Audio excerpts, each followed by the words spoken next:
السلام عليكم ورحمة الله تعالى وبركاته. اليوم خصصت هذا الفيديو لأتحدث عن هذا الماسك من تشوباكي والماسك من فينو. كاين بزاف اللي راهم يشوفوا هاد لي دو ماسك ومش عارفين لا ديفيرونس اونتر لي دو. كل واحد كاين اللي يشكر تشوباكي وكاين اللي يقول لك لا نخرج عليا فينو. دونك اليوم راح نفصل لكم في هذا الفرق اللي بين لي دو ماسك باش كل وحده تشري الماسك على حساب المشكل اللي عندها.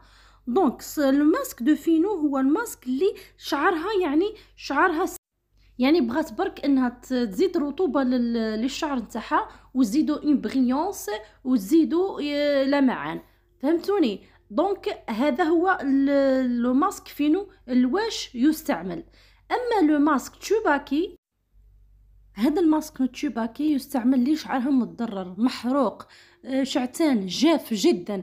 هذا الواش يستعمل هذا الماسك تشوباكي. اذا هنا عرفتوا الفرق بيناتهم.